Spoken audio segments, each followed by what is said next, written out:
La revue de presse de Foot Mercato avec PlayStation. Bonjour à toutes et à tous, on commence ce tour de la presse sportive en France par la 7ème journée de Ligue 1 qui se disputait intégralement hier et le PSG a continué son sans faute à Metz, victoire 2-1 et 7ème succès en 7 matchs pour les Parisiens.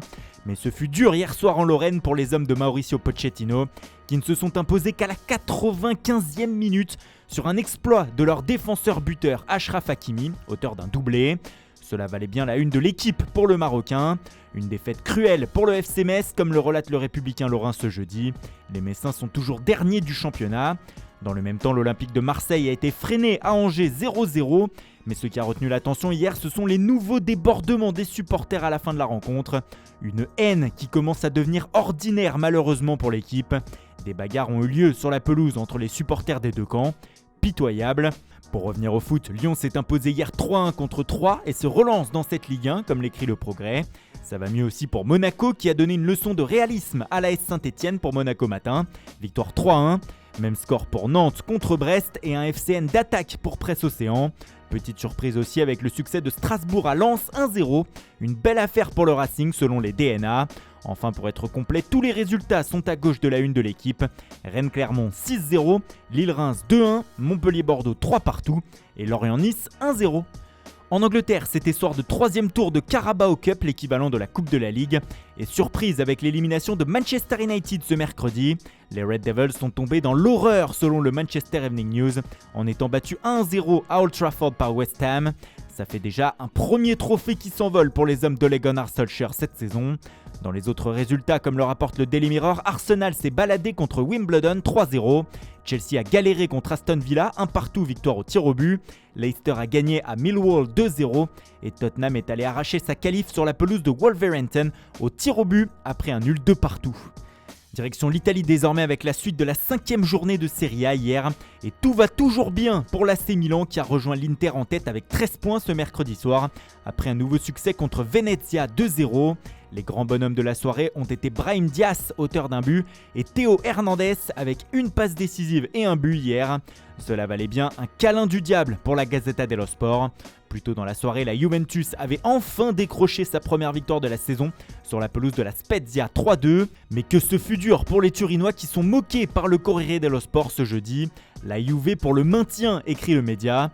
Tout au sport de son côté demande à l'entraîneur Massimiliano Allegri s'il a bien vu la prestation de ses hommes. Emmené par Moiskin, Federico Chiesa et Matej de Ligt, la vieille dame a pu se reposer sur sa jeunesse hier dans la lignée du nouveau projet. En Espagne, 6e journée de Liga hier soir et nouveau succès du Real Madrid, le 5e depuis le début du championnat. Et quel succès, victoire 6-1 contre Mallorca avec un triplé de Marco Asensio. L'Espagnol fait la fête pour As ce matin. Eduardo Camavinga a impressionné aussi. Et pour El País, Asensio a été le leader de cette fête des jeunes au Bernabéu. Dans une autre rencontre plus tôt dans la soirée, le Séville FC a assommé Valence en 22 minutes, victoire 3-1. Un coup qui fait mal pour le quotidien valencien super déporté, qui parle d'une équipe ridicule en début de match. Enfin, pour revenir sur la une de As, intéressons-nous aux déclarations de Samuel Eto'o, qui lors d'une interview au quotidien a encensé Karim Benzema. Pour le Camerounais, le Français est tout simplement le meilleur neuf du monde, et Kabe Noébé l'a encore prouvé hier soir. Le Français fait en effet la une de Marca avec Marco Asensio, car pour le média, le Real est tout simplement un rouleau compresseur en ses débuts de saison. Et ce train d'enfer est surtout l'œuvre de Benzema, auteur hier encore de 2 buts et de 2 passes décisives pour l'Espagnol. On en est à 8 réalisations et 7 passes décisives en 7 matchs pour le Français depuis le début de saison. Tout simplement hallucinant. Et pendant que Benzema régale, Antoine Griezmann lui est toujours en galère malgré son retour à l'Atlético de Madrid. Pour Marca, les Colchoneros nous montrent depuis le début de saison les deux visages du champion. Un conquérant et décisif avec Luis Suarez, plus que jamais buteur. Et l'autre terne et gris à l'image de Griezmann qui peine à se montrer décisif. On espère des jours meilleurs pour le champion du monde 2018. Des jours meilleurs, le Barça en attend aussi, mais si l'on se fie à la conférence de presse de Ronald Koeman hier, il va falloir être patient.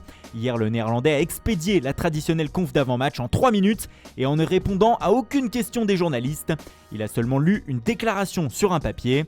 De quoi faire la une de Mundo Deportivo qui estime que Koeman a tenté de reprendre la main, mais ce n'est sans doute pas la bonne stratégie, comme pour Sport qui juge que la situation du technicien est intenable.